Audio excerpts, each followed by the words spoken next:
Hi, welcome back to Ottawa Experts. I'm your host, Barbara Balfour. Josephine, before we went to break, we were talking a little bit about the fraud prevention campaign and some of the changes that are new this year and the little black book of scams. I think a lot of our viewers out there may not be as familiar with the Competition Bureau as they should. Tell us a little bit about what you've been up to. So let me quickly talk about last year's campaign, which was hugely successful. And, we were able to reach 8 million people via social media platforms and 32 million people via traditional platforms. We also, hashtag FPM 2018 was trending on Twitter twice last year. So it was one of the top stories in Canada twice. We also have reproduced 18,000 copies of the Little Black Book of Scams last year alone. And as well, our fraud prevention partners have increased to 107. So we were hugely successful thanks to Canadians, thanks to people like you, Barbara, and media, and of course our law enforcement partners in the forum to promote and project that information that is necessary. This year we're going to continue to reach out to Canadian consumers and businesses across Canada, again with the message, the 3 R's: recognize, reject, report. As well, 3 animated videos of the 3 of the 12 common scams highlighted in the Little Black Book of Scams: romance scams, health scams, and emergency scams will all be produced via animated videos. And I know we're going to be showing a couple of them tonight.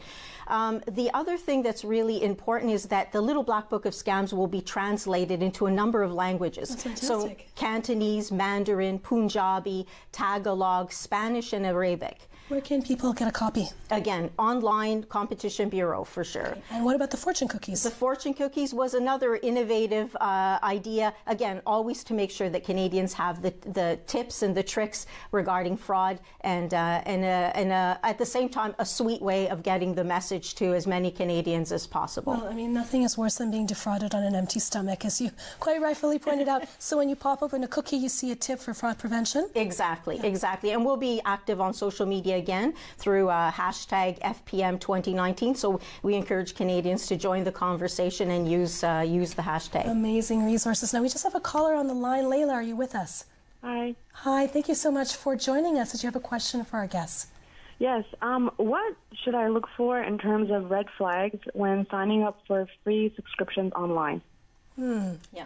So again, I mean, if this is the subscription traps, and we are going to be showing a video regarding that in a few minutes, absolutely. So the subscription traps is really tricky because you're enticed through this free product or a free trial, and the scammer really tells you all you have to pay is provide me with credit card information in order to cover the shipping and handling. And then once you do that, you're essentially locked into this monthly charges on your credit card bill, which is going to be literally or virtually impossible to cancel without a lot of effort. Sometimes there's terms and conditions which are on these subscription traps, but they're hard to find, they're difficult to understand, and so people fall victim. So what do we say? Again, don't, if it sounds too good to be true, it probably is. So attractive offers, should be raising a red flag. Let's pull up that video. Thank you so much for calling in, Layla. Let's pull up that video and we can get into a little bit more of what a subscription trap is. I mean, you've certainly seen some of those offers at the backs of magazines, Absolutely. Free samples. Yeah. Like you said, if it's too good to be true, it probably is. So we'll just pull up that video in a second there. Liz is 14, and like most teens, she loves exploring social media. She has a weakness for extreme sports, cat videos, the usual. She's a very smart surfer, and she can tell the good stuff from the bad stuff. One thing Liz knows is that any unsolicited messages by email or text are, well, fishy. Is this legit? No. Does Liz provide or verify her personal information, such as her address or the school she attends, names of her friends or places that she hangs out? No, she doesn't. Liz knows that phishing and smishing are bad news, kind of like boy band videos from the 80s. She tells her friends and family all the time to ask questions like these. Is this a site or an app or an Evite that you have heard about? Because if they're legit, they would never ask for your personal info. Do you know this person? This friend of a friend of a friend? Really? Do you? If you don't, stay away. Lisa's rules. Delete any suspicious message. Never reply to spam. Update your antivirus software often. Never respond to a phone number or an email address from a sketchy contact. And if you suspect a scam or are a victim of a scam, always report it.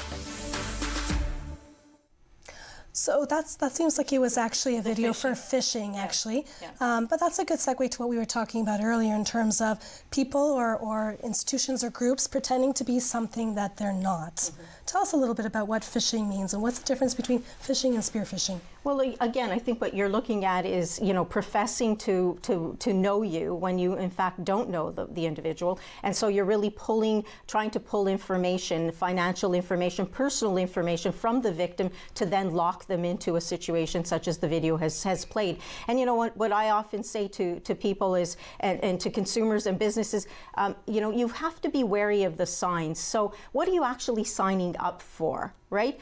Look at the terms and conditions. Look at spelling mistakes. The URL. If you've got HTTP and the S is missing, S stands for secure. So watch for those kind of things. Be sensitive to the fine print. And don't feel pressured to purchase anything. Take your time, do your research, consult multiple sources. Absolutely. Cynthia, we have a caller on the line. Cynthia, are you with us? Yes, I am. Thank you so much for calling in. Did you have a question? Yes, I have a question in regards to text messages. I have a business, and I often have to do e-transfers with my clients, and I'm noticing an increase in text messages saying something like an e-transfer was sent to you. Click here to collect the money. But my intuition tells me that is a bad text, so I'm wondering how can I tell the difference, and how can I stop these texts from coming as the second part of the question too? Ashley, it seems like a question for you, and you said you had a similar experience just last week. I did, with somebody claiming to be from CRA, nonetheless, calling me on my business phone and wanting to, essentially how they started the phone call is, hi, my name is, let's say John Smith from CRA. Can you please confirm your information before we proceed? And why would CRA call me, then want to ask? Like, it doesn't make sense the way that they're going about. And the first thing they ask is for you to confirm your personal information with them before telling you why they're calling you. So it doesn't really jive. But in regards to the text messages as well, you can get email transfers now through cell phones as well as emails, text messages, so on and so forth. But for companies, you can still get the scam that way. So what I would suggest is for companies, if you're expecting a lot of email transfers, make sure that, ask the client, are you expecting the money, essentially? Ask your client, did you send me an email transfer? Did you send it to my email or to my cell phone? You can go ahead before accepting and before clicking on anything, because keep in mind that individuals are not necessarily always going to fraud you out of finances. If you're going to click on a link, it could also just hack into your accounts, whatever that account is, or your cell phone or your email, lock you out of your own accounts or out of your own cell phone, and then take advantage of your contacts now, your email contacts, your cell phone contacts, your social media. Yeah, and then you see that on social media a lot with Facebook and stuff like that, but cell phones has gotten a lot more popular, and such as through email transfers and emails as well, just in general. We're so much more vulnerable than what we used to be. Absolutely. Thank you so much for calling in, Cynthia. Now I'd like to go back to our subscription traps video, if we can pull that up a bit and learn a little bit more about those too good to be true offers that we see at the backs of magazines or on TV or even in our email. Jeanne is a biologist and mom to 3 active kids. She loves to hunt the elusive species known as the best deal ever. So she often signs up for free and low-cost products of all kinds. Organic gluten-free pet treats, turbo-powered high-intensity lawn food, pair of socks a week club. But when a deal for a miraculous face cream seems a little too smooth, Jeanne springs into action and uses her super keen senses to catch subscription traps that come with hefty charges on her credit card she didn't sign up for, unbreakable subscription contracts, and inflated shipping charges. Jeanne's rule for free stuff success: know the company you're about to deal with, read reviews and check their reputation. Don't take reviews or celebrity endorsements at face value. Review any contract, even a shipping order for free samples, with great care. And check your credit card statements for charges you might not be aware of. Avoiding subscription traps is a science you can master. And if you suspect a scam or have gotten caught, always report it. Now, Josephine, one more scam that we didn't have a chance to talk about was the health scam. Can you address that really quickly here? For sure. So the health medical scams, here again, fraudsters are really preying on the suffering of individuals. And there's three types. So there's miracle cures, so the promotion of a supplement to replace medicines for serious illnesses. Weight loss programs, where you can lose weight very quickly and with very little effort. And they promote things like pills and patches and creams, as well as fat busting devices. And the third is fake online pharmacies promoting drugs and medications without the need for a doctor's prescription at a very cheap price. Good to know that that's what we have to look out for. We have one caller quickly. Shannon, are you on the line? I am, yes. Hi, Shannon. Did you have a quick question for our guest before we go to break? I did. I just had a quick question about romance scams. I have a friend who's just recently gotten involved with a new guy that she met online. And not too long into the relationship, he really started kind of begging her for money to help cover some of his finances and stuff like that. And it's just not sitting right with me. And I'm wondering if there are any red flags or any places where you would suggest to go to sort of do some sleuthing and figure out if this person is who they say they are. Yeah, I mean, I would encourage you to contact the Competition Bureau, the Canadian Anti-Fraud Centre, because these agencies, we collect information on complaints, and so there might be already an inventory of other complainants in this particular space. So it's always good to reach out to law enforcement who are familiar with scams taking place and with perhaps particular companies and sites that might be currently on our radar as well.